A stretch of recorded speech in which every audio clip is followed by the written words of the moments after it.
कान्हा,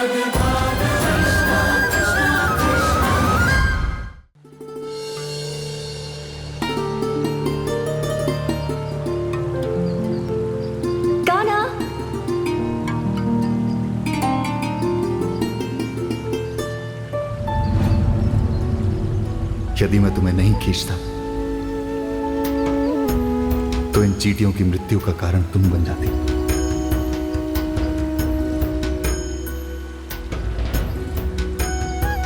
कान्हा, मैं किन शब्दों में तुम्हें धन्यवाद दूं? एक बात बताओ कान्हा, क्या अनजाने में हुए पाप का भी दंड भोगना पड़ता है? हाँ राधे,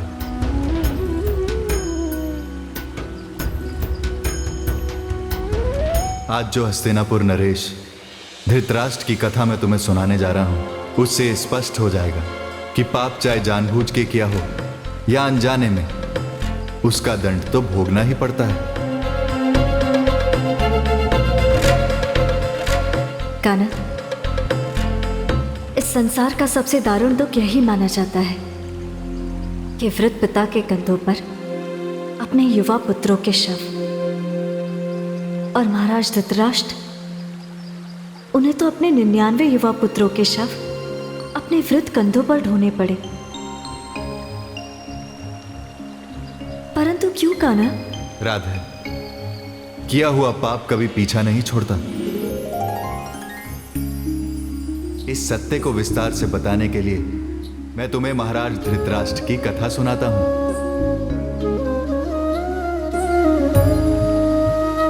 महाभारत युद्ध के अंतिम दिन जब महाबली भीम ने युवराज दुर्योधन का वध कर दिया, तो महाराज धृतराष्ट्र, माता गांधारी और भानुमति कुरुवंश की अन्य महिलाओं के साथ भीषण शोक प्रकट करते हुए रणभूमि में पहुंची।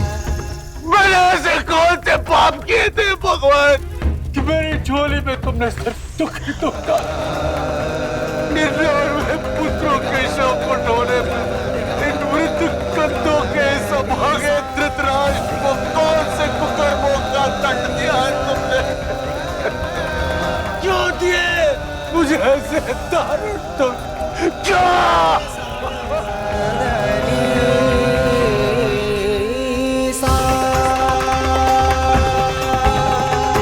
तुमने सदा मेरे साथ अन्याय किया है भगवान। जन्म दिया तो मुझे दिव्यांग, दृष्टिहीन बनाया। दिव्यांग होने के कारण राजा मुझे नहीं, मेरे छोटे भाई पांडु को बनाया गया। उसकी मृत्यु के पश्चात विवशतावश मैं राजा बना। जीवन में सुख आने ही वाला था,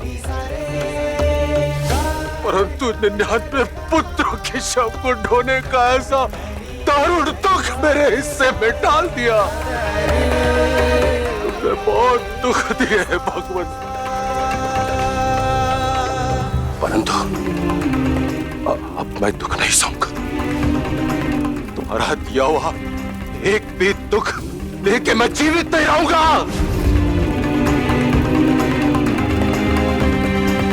और मेरी हत्या के दोषी तुम होगे भगवान, तुम।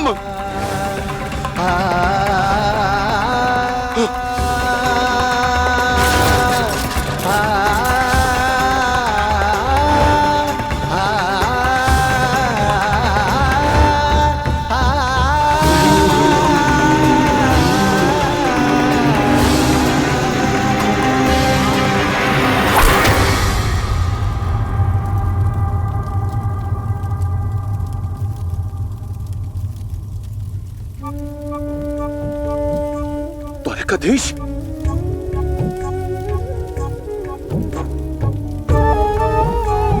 द्वारकाधीश यहाँ?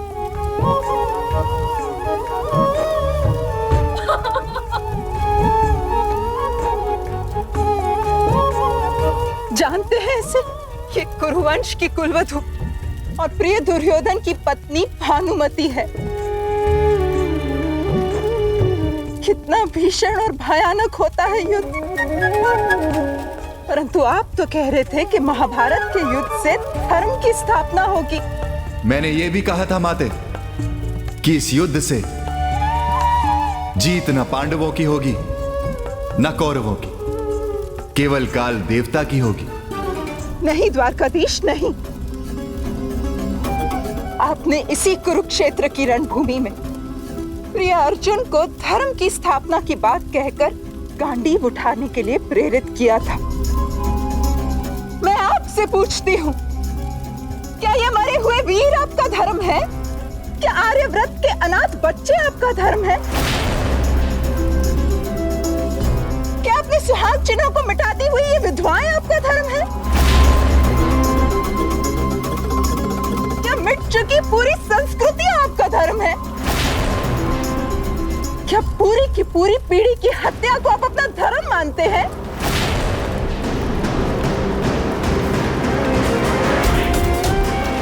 मैं आपसे पूछती हूँ, उत्तर दें।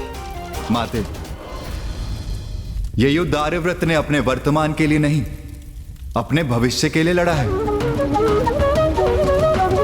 आप भविष्य को वर्तमान के दर्पण में ना निहारे माते। वर्तमान तो मर चुका है। अवश्य, परंतु भविष्य का जीवन सुगम और सुखद करने के बाद। आप अनुचित व्याख्या कर रहे हैं। यही उचित है माते,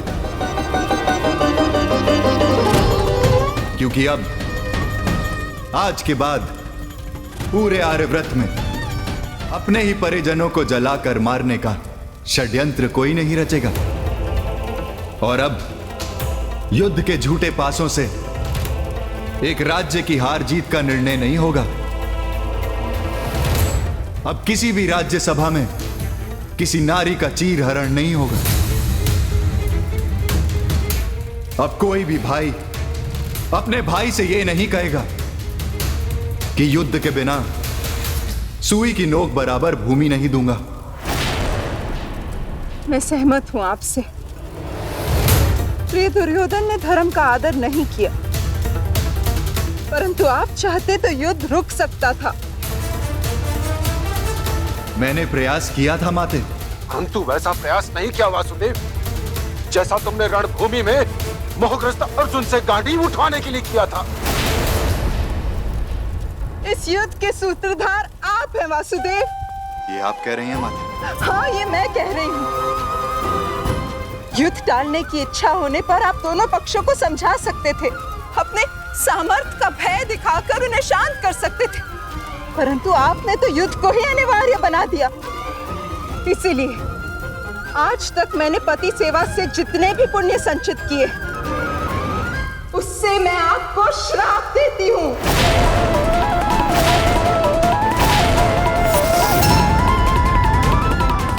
जिस तरह मेरा कुल नष्ट हुआ, आज से 36वें वर्ष में आपका यादव कुल आपस में संघर्ष कर नष्ट हो जाएगा।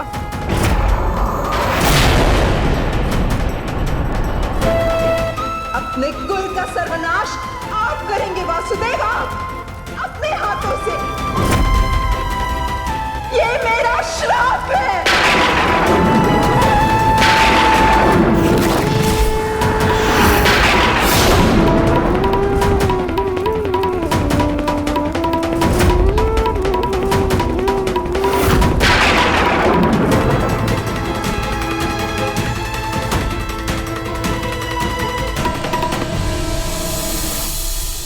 धन्य हैं आप माते, आप धन्य हैं सचमुच। एक माता ही अपने पुत्र के लिए इतनी चिंतित हो सकती हैं। ये श्राप देकर आपने सिद्ध कर दिया कि एक पुत्र कुपुत्र हो सकता है, परंतु एक माता कुमाता नहीं।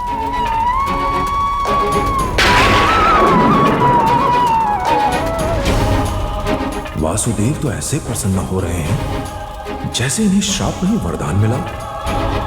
ये कौन सी नई लीला है लीलाधर की? वासुदेव, मैंने आपको श्राप दिया है, एक भीषण श्राप, अपने कुल का हत्यारा बनने का श्राप।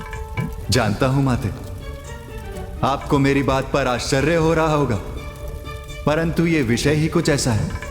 नियति ने महाबली यादवों के अंत का विधान मेरे ही हाथों लिखा है और आपने ये श्राप देकर मुझे अपने कुल के हत्यारे होने के कलंक से मुक्त कर दिया और वो कुल हत्यारे का दोष आपने अपने श्राप पर ले लिया। आप धन्य हैं माते, आपके श्राप का पालन होगा। ये वासुदेव कृष्ण का वचन है।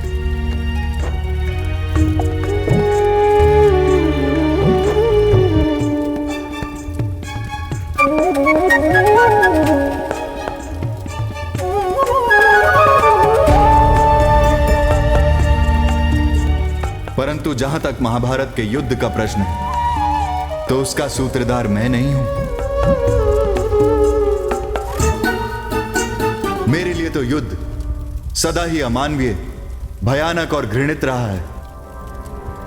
मैंने सदा युद्ध को टालने का प्रयास किया है, परंतु जब वो अनिवार्य हो गया तो युद्ध अग्नि के लिए समिधा भी मैंने ही एकत्रित की और उसमें आहुति भी मैंने ही दी।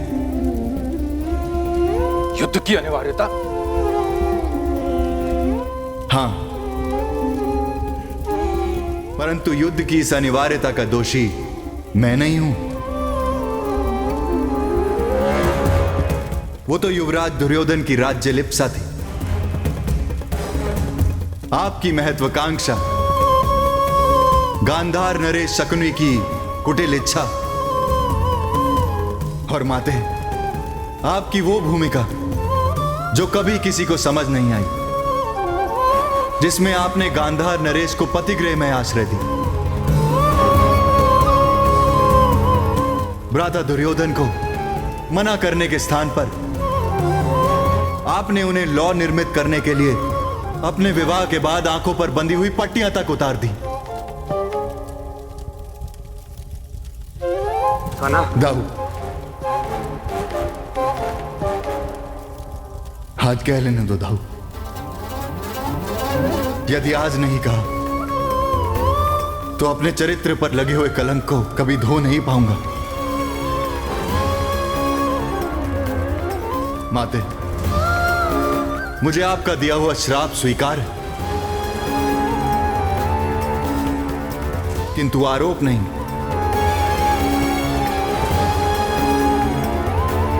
कुरुक्षेत्र में हुए उस भीषण युद्ध का सूत्रधार मैं नहीं। वो तो दुर्योधन, दुशासन, कर्ण और शकुनी के बीच हुई स्वार्थ की संधि थी, जो द्युत के झूठे पासों की तरह आर्यव्रत के वर्तमान को निगल गई। आपके तर्कों ने मुझे सत्य का अनुभव करा दिया। मैंने बिना सोचे समझे आपको श्रापित कर दिया। मैं आपको अपने श्राप से मुक्त नहीं माते, नहीं।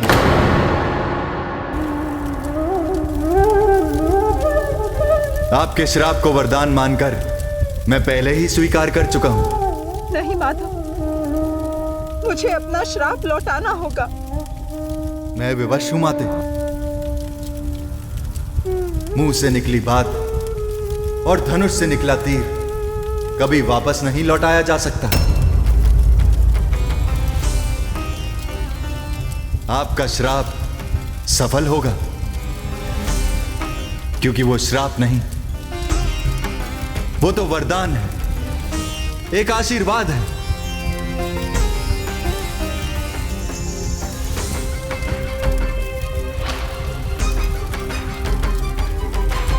धन्य हो द्वारकाधीश,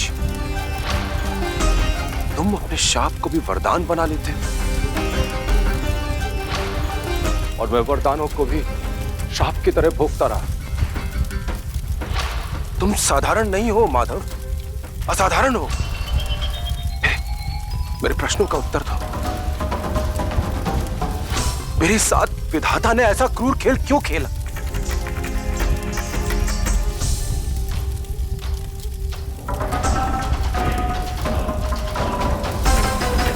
युवराज दुर्योधन की अंत्येष्टि के पश्चात मैं अपनी योग शक्ति से महाराज धृतराष्ट्र के प्रश्नों के उत्तर देने का प्रयास करूंगा। कान्हा, क्या तुम महाराज धृतराष्ट्र के प्रश्नों का उत्तर देने हस्तिनापुर गए थे? हाँ राधे, जिनसे मैं प्रेम करता हूं उनका आग्रह ठुकराना नहीं जानता। परंतु महाराज युधिष्ठिर ने शोक अवधि तक हस्तिनापुर में प्रवेश न करने का निश्चय किया था। परंतु कान्हा, उनके लिए कैसा शोक? उन्होंने तो युद्ध विजय प्राप्त की थी। वंश तो एक ही था राधे। कुरुक्षेत्र में भाई भाई ही तो लड़े थे। एक की मृत्यु का सूतक दूसरे पर लगना ही था। और शास्त्र शोक अवधि में किसी प्रकार के शुभ कार्य को करने की आज्ञा नहीं देते, तो भ्राता युधिष्ठिर का राज्य अभिषेक कैसे होता? तो तुम कब और कैसे गए थे कान्हा? मुझे किसी शुभ कार्य के लिए नहीं जाना था राधे। मुझे तो महाराज धृतराष्ट्र के अतीत में झांकने के लिए जाना था। जब मैं वहां पहुंचा तो वहां सभी मेरी प्रतीक्षा कर रहे थे।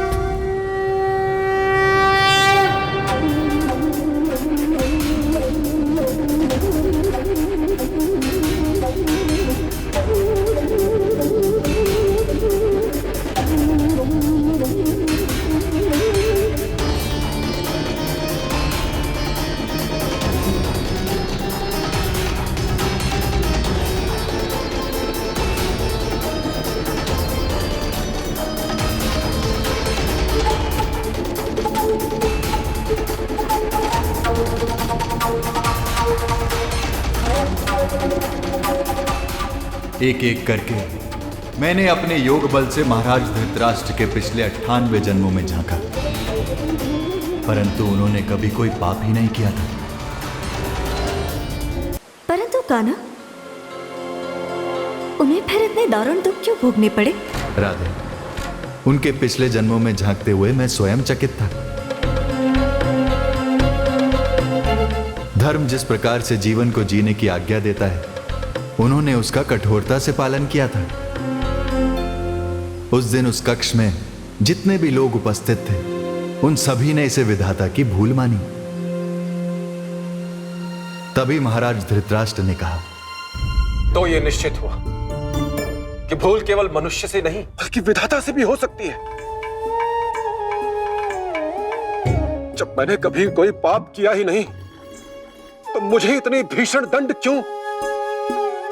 99 पुत्रों के शवों का भार विधाता!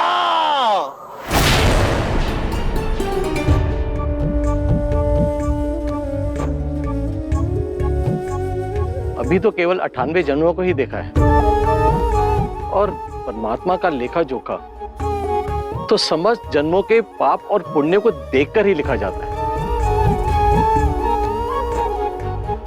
हे द्वारकाधीश, आप कृपया महाराज के बाकी जन्मों को भी देखें। मेरी कुछ और सुनने में रुचि नहीं। मैं इसे विधाता की भूल मान चुका हूं। विदु,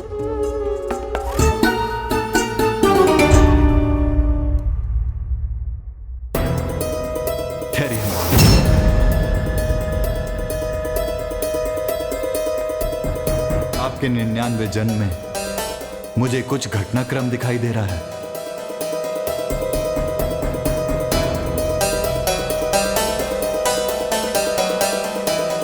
आप उस जन्म में हिमालय की एक आदिवासी जाति के राजा थे।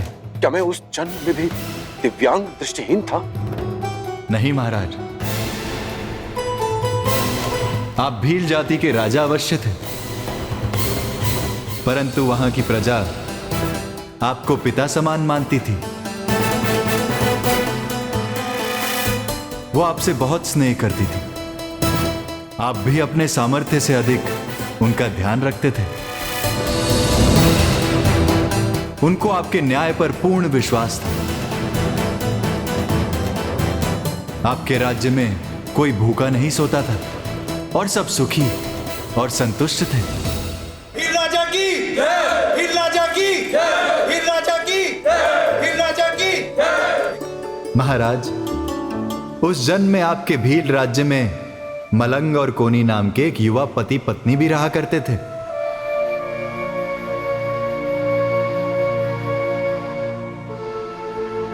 मलंग और कोनी के विवाह को लंबा समय बीत चुका था, परंतु उन्हें कोई संतान नहीं हुई थी। इस बात से कोनी दुखी रहा करती थी। तुमसे कहा था ना मैंने, मुझे तुम्हारा रोना पसंद नहीं। तुमसे कितनी बार तो मैंने कहा है कि संतान नहीं है तो क्या है, हम दोनों तो साथ में है ना। परमात्मा ने हमें सब कुछ तो दिया है। देखो ना, इतनी सुंदर बीवी, मुझे और क्या चाहिए। संतान नहीं है तो क्या हुआ। और तुम रोना बंद करो। तुम जानती हो अगर तुम रोती हो तो भगवान को कितना कष्ट होता है। जब बच्चे रोते हैं तो उनके माँ बाप दुखी होते हैं ना। भगवान भी तो हमारा माता पिता है। अब तुम रोना बंद करो, नहीं तो मैं भी रो पड़ूंगा। मैं सौगंध खाता हूं, अगर अब तुमने रोना बंद नहीं किया तो तुम मेरा मृत मुंह देखोगे।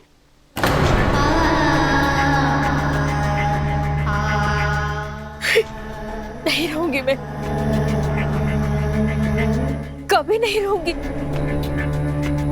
मैं वचन देती हूँ, संतान के लिए मैं कभी नहीं रहूंगी। लेकिन तू भी ऐसे शब्द अपने मुंह से कभी मत निकालना।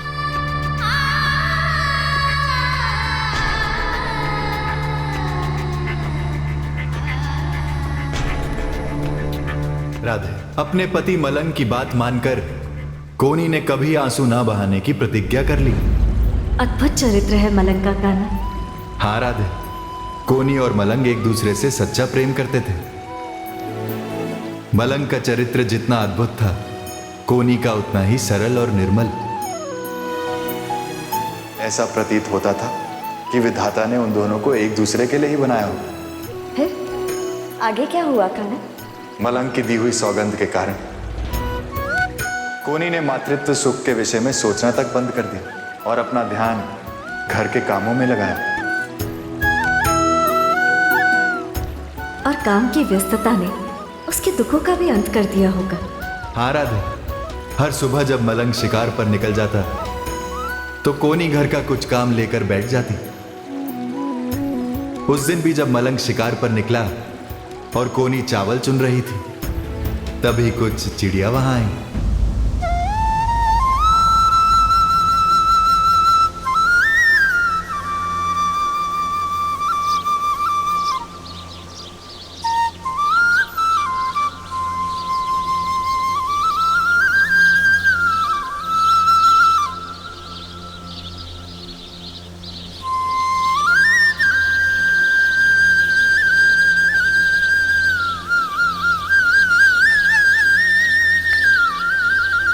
राधे दाना पाने की आस में अब प्रतिदिन चिड़िया वहां आने लगी।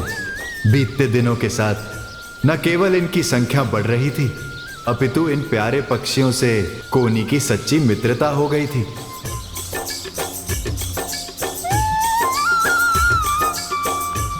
राधे, वे पक्षी कोनी की झोपड़ी के आसपास ही रहने लगे। उनका प्रेम देखकर कोनी ने मलंग से कहकर उनके लिए एक घर भी बनवा दिया।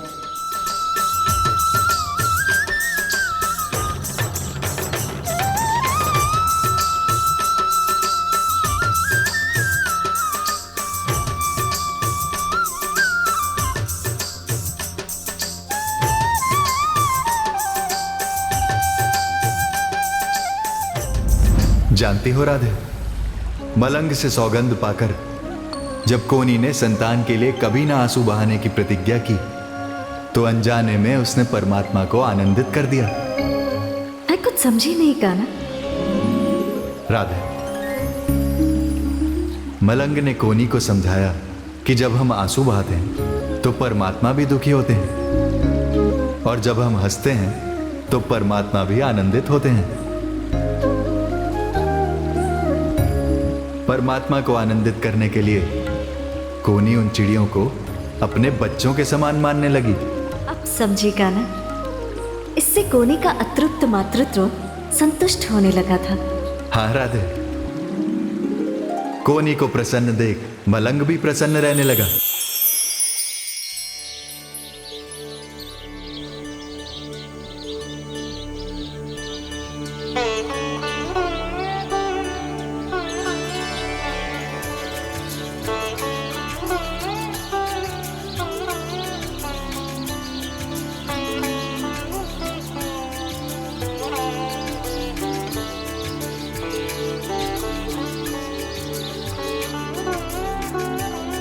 हर दिन की भांति उस दिन भी जब मलंग शिकार पर जा रहा था, तभी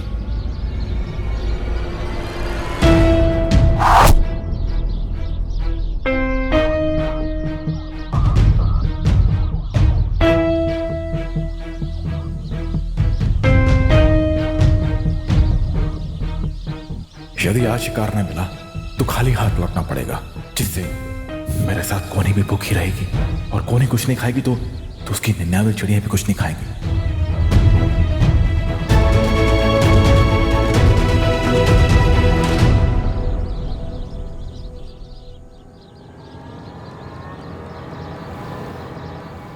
ये तू क्या कर रहा है मलंग? इधर उधर क्या देख रहा है? यहाँ देख।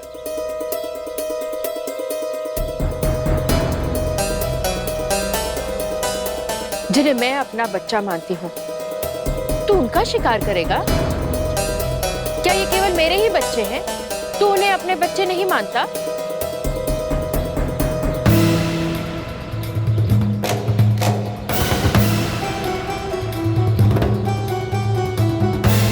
नहीं कोनी नहीं, मैं ही भूल करता रहा। तू सच कहती थी, मुझे किसी पशु पक्षी का शिकार नहीं करना चाहिए। तूने मुझे कितना रोका, परंतु मैं ही ये कहता रहा कि भीड़ शिकार नहीं करेगा तो क्या करेगा। परंतु आज मैं ये शपथ लेता हूं, आज के बाद मैं कभी किसी निरह और मासूम पक्षियों का शिकार कभी नहीं करूंगा।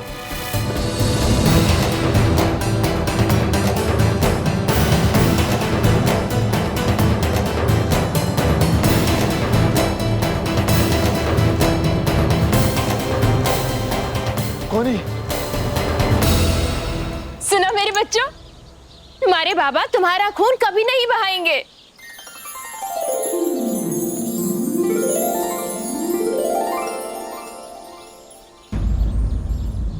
मलंग, तू शिकार नहीं करेगा तो क्या करेगा? मैंने सोच लिया है, मैं खेती किसानी करूंगा, मेहनत मजदूरी करूंगा, लेकिन निष्पाप पशु पक्षियों का रक्त नहीं बहाऊंगा। लेकिन जो पाप तू कर चुका है उसका प्रायश्चित कैसे करेगा? मलंग, मैंने सुना है कि सोमनाथ के मंदिर में जो दर्शन करता है उसके सारे पाप ताप और शाप सब नष्ट हो जाते हैं। क्या? तो हम सोमनाथ मंदिर जाएंगे? हाँ। नहीं, तुझे अकेले ही जाना होगा। मैं कैसे जा सकती हूँ? अगर मैं गई तो मेरे इन बच्चों का क्या होगा? हाँ, तुम ठीक कह रही हो। इन बच्चों के बारे में तो मैंने भी सोचा ही नहीं। लेकिन मैं अकेला नहीं जाऊंगा। मलंग, हट मत कर, तुझे अकेले ही जाना होगा। नहीं, मैं अकेले नहीं जाऊंगा, लेकिन एक उपाय है। हम अपने बच्चों को भील राजा को सौंप देते हैं, फिर हम मंदिर जा सकते हैं। उत्तम, बहुत सुंदर उपाय सोचा है तूने। भील राजा तो हमारे सगे माता पिता से भी ज्यादा विश्वास करने लायक है, और हमारे ये सारे बच्चे भी बहुत प्रसन्न रहेंगे। हम कल ही जाके अपने सारे बच्चों को भील राजा को सौंप देते हैं, फिर हम मंदिर जा सकेंगे, सोमनाथ के मंदिर।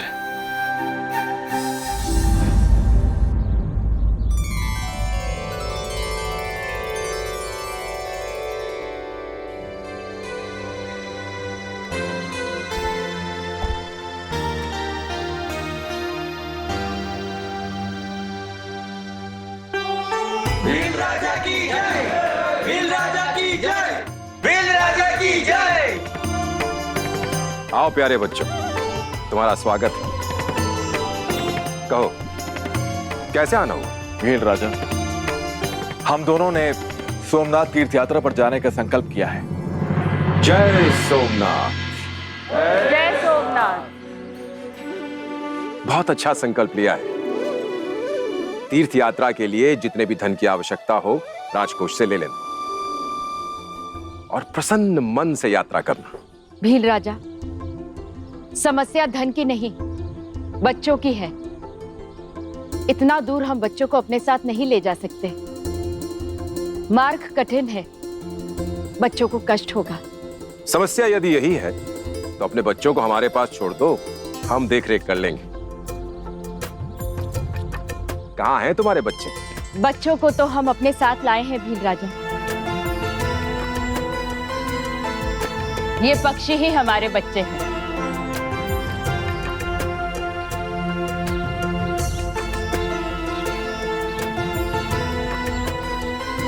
तुम इन पक्षियों को अपना बच्चा मानते हो? धन्य हो, मन बड़ा प्रसन्न हुआ। आपको ये जानकर और भी प्रसन्नता होगी कि अब मैंने शिकार ना करने की शपथ ली है और पहले के किए हुए पापों का प्रायश्चित करने हम सोमनाथ भगवान के पास जा रहे हैं। अद्भुत। समस्त भील जाति आखेट पर ही जीवित रहती है, परंतु तुम दोनों ने जो कठोर संकल्प लिया है वो समस्त जाति के लिए एक प्रेरणा है। इसके लिए तुम दोनों की जितनी प्रशंसा की जाए उतनी कम है। कोनी, कुल कितने बच्चे हैं तुम्हारे? 99 बच्चे हैं भील राजा। तो निश्चिंत होकर जाओ, तुम्हारे ये बच्चे मेरे पास तुम्हारी धरोहर स्वरूप रहेंगे। और जब तुम यात्रा से वापस आओगे तो यूं ही खेलते कूदते मिलेंगे तुम। लेकिन हाँ, सोमनाथ से मेरे लिए प्रसाद लाना मत भूलना। अवश्य महाराज।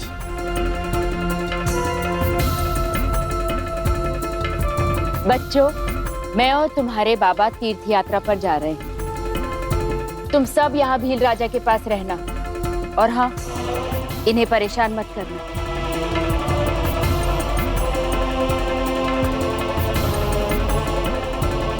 भील राजा की जय हो। जय सोमनाथ। जय सोमनाथ। जय सोमनाथ।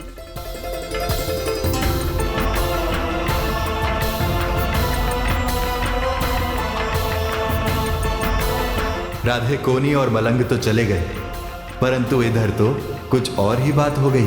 क्या बात कान्हा? तो सुनो राधे, मलंग और कोनी के जाने के बाद भील राज को अपच का रोग हो गया था। उन पर किसी भी प्रकार की औषधि का कोई भी लाभ नहीं हुआ। उनकी इस दशा से सबसे अधिक व्यथित उनका रसोइया था। जानती हो क्यों? क्योंकि बिना उन्हें खिलाए वो भोजन नहीं करता था। कई दिन बीत गए, भील राज और उनके रसोइये ने भोजन नहीं किया था। उस दिन जब निराश रसोइया अपने सहायक के साथ बैठा था, तभी ऐसा कब तक चलेगा महाराज? भील राजा तो बीमार है, परंतु अब ऐसे भूखे रहकर क्यों अपने प्राणों के साथ खिलवाड़ कर रहे हैं? ये मेरा संकल्प है, जब तक राजा खाना नहीं खाएंगे तब तक मैं अन्न का एक भी दाना ग्रहण नहीं करूंगा। मैं कितना पापी हूं, मैं कितना अभागा हूं। मेरे द्वारा बनाया हुआ भोजन मेरे राजा को पच नहीं रहा है। हे प्रभु, मेरे प्राण हर लो और मेरे राजा को स्वस्थ कर दो प्रभु। प्राण देने से कुछ नहीं होगा महाराज, हमें कुछ उपाय करना होगा।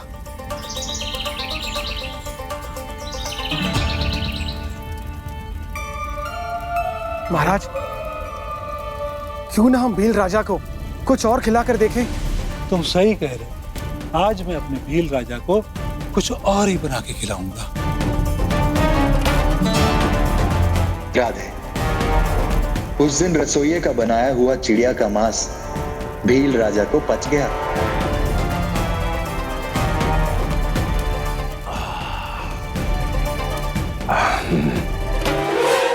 ये तो उचित नहीं हुआ। फिर आगे क्या हुआ? राधे, राजा का खाना पचता देख सारी प्रजा प्रसन्न हो गई। उन सब ने रसोइये की वाहवाही की, परंतु किसी ने यह जानने का प्रयास नहीं किया कि रसोइये ने राजा को खिलाया क्या। रसोइये को राजा के भोजन के लिए एक उत्तम प्रबंध मिल गया था। अब वो सुबह शाम कोनी और मलंग के एक बच्चे को पकाकर राजा को खिलाया करता था। देखते ही देखते राजा स्वस्थ हो गया और उनके 99 बच्चों का मांस खा गया। उस दिन जब राजा उनके अंतिम बच्चे को खा रहा था, तो मलंग और कोनी सोमनाथ तीर्थ यात्रा से वापस आ रहे थे।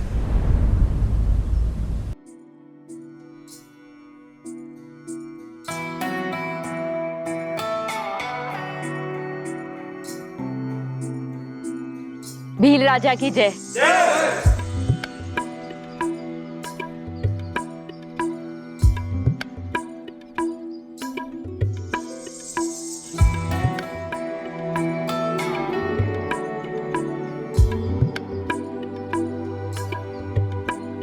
जय सोमनाथ।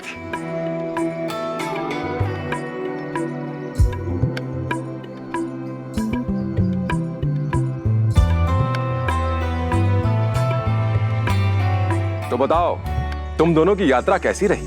यात्रा बहुत ही सुखद रही महाराज, और सोमनाथ भगवान के दर्शन भी बहुत अच्छे हुए।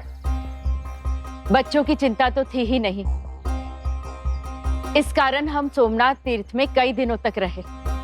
सेवक, जाओ इनके बच्चों को ले आओ। जी महाराज।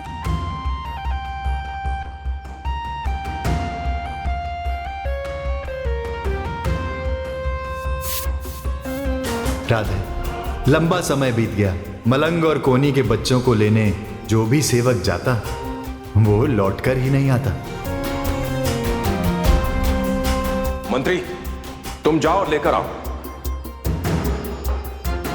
राधे, भीलराज ने जब क्रोधित होकर अपने मंत्री को भेजा, तो मंत्री भिलकते हुए रसोइये को पकड़कर लाया, और राजा को सच पता चला कि मलंग और कोनी के बच्चे अब जीवित नहीं हैं। भीलराज अनजाने में उन्हें खा गए।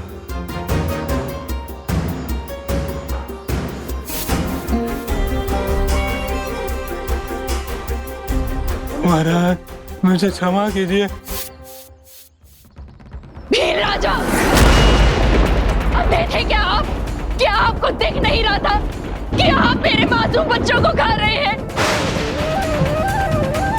स्वाद के दांत बनकर मेरे 99 बच्चों को डकार कर आपने मुझे दारुण दुख दिया है। इसलिए तीर्थ यात्रा से मिले पुण्य से मैं आपको श्राप देती हूँ।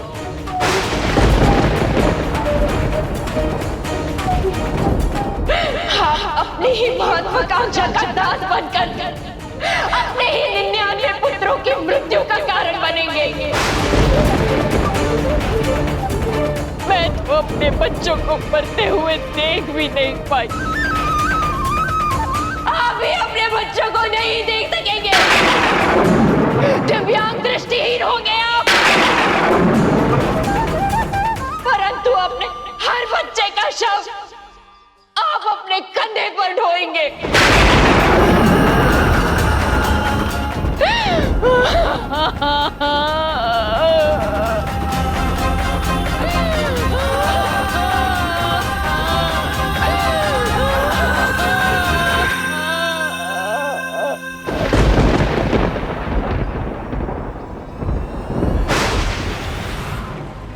भीलराज अनजान थे, परंतु पाप तो उन्होंने ही किया था, इसीलिए दंड भी उन्हें ही भोगना पड़ा। परंतु कान्हा, कोनी का श्राप 100 जन्मों के बाद ही क्यों सफल हुआ? राधे, महाराज धृतराष्ट्र ने अपने पिछले जन्मों में इतने शुभ कार्य किए थे कि कोनी का श्राप निरंतर असफल हो रहा था। परंतु महाराज धृतराष्ट्र के 99 जन्म पर वही भील श्री कोनी अपना श्राप सफल करवाने कुंती बनकर जन्मी। कुंती? पांडवों की माता कुंती? हाँ राधे, और कुंती ने अपने पुत्रों द्वारा उस श्राप को सफल करवाया। कान्हा, पाप पुण्य का लेखा जोखा और विधाता के न्याय की अद्भुत कथा सुनाकर तुमने मुझे धन्य कर दिया कान्हा।